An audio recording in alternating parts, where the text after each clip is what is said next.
앞니만 살짝 삐뚤어졌는데 굳이 전체 교정까지 해야 하나요? 이 질문 상담실에서 정말 자주 듣습니다. 그런데 이 대답 단순히 된다 안 된다로 끝나지 않거든요. 오늘 부분 교정의 진짜 기준을 솔직하게 말씀드릴게요.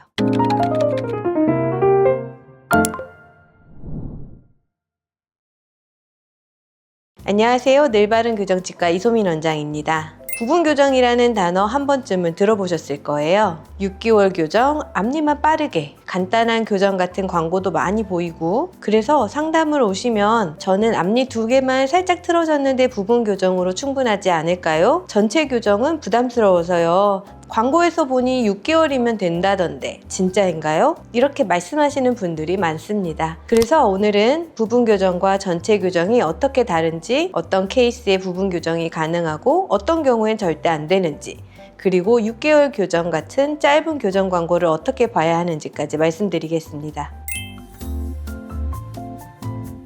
부분 교정과 전체 교정의 가장 큰 차이는 움직이는 범위입니다. 전체 교정은 위아래 치아 전체를 함께 움직이면서 치아 배열과 교합까지 같이 맞추는 치료예요. 반면에 부분 교정은 말 그대로 신경 쓰이는 일부 치아, 보통 앞니 4개에서 6개 정도만 제한적으로 움직이는 치료입니다. 겉으로 보기에는 짧고 가볍게 끝나는 교정처럼 보이지만 사실 부분 교정은 할 수 있는 범위가 정해져 있는 치료예요. 앞니의 위치나 회전만 살짝 다듬는 정도는 가능하지만 위아래 맞물림 자체를 바꾸거나 치아를 많이 이동시켜야 하는 경우에는 부분 교정으로 해결되지 않습니다.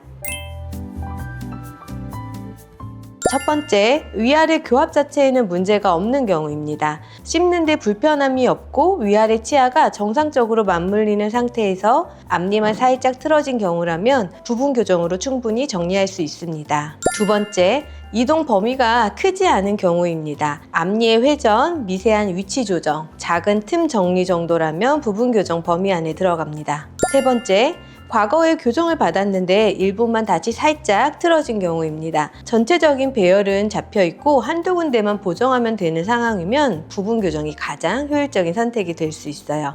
이런 경우에는 굳이 전체 교정을 권하지 않습니다. 환자분에게 부담만 커질 수 있거든요.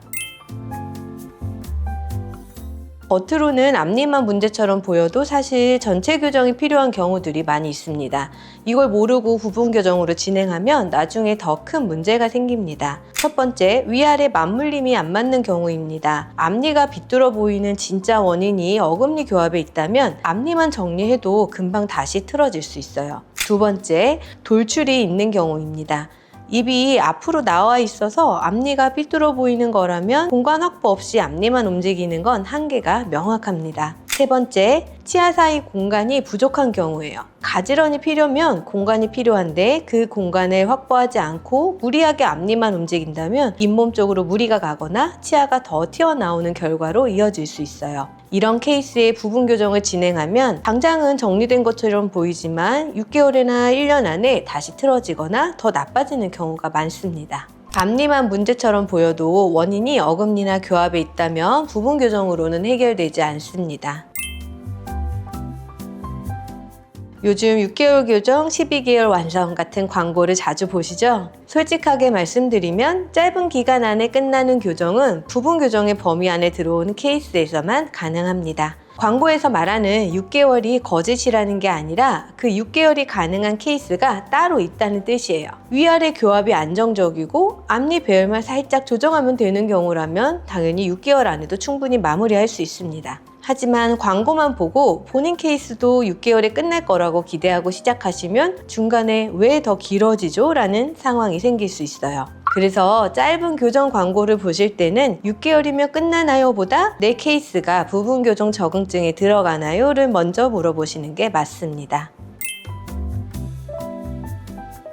부분 교정으로 가능한지 알고 싶다면 상담에서 이 3가지를 꼭 확인하셨으면 좋겠습니다. 첫 번째, 위아래 교합 상태를 진단했는지 앞니만 보고 부분 교정을 권하는 곳이라면 한 번 더 생각해 보세요. 부분 교정 가능 여부는 어금니까지 다 봐야 정확히 판단할 수 있거든요. 두 번째, 부분 교정의 한계를 설명해 주는지예요. 부분 교정이 어디까지 가능하고 어떤 부분은 보정이 안 되는지까지 솔직하게 말해주는 곳이 좋은 진단을 하는 곳입니다. 세 번째, 부분 교정이 안 된다면 그 이유를 설명해 주는지예요. 안 됩니다로 끝나는 게 아니라 왜 안 되는지, 전체 교정으로 가면 어떤 점이 달라지는지를 함께 설명받으셔야 합니다. 부분 교정은 가능 여부보다 그 판단의 이유를 설명받는 게 더 중요합니다. 부분 교정은 간단한 교정이 아니라 범위가 정해진 교정입니다.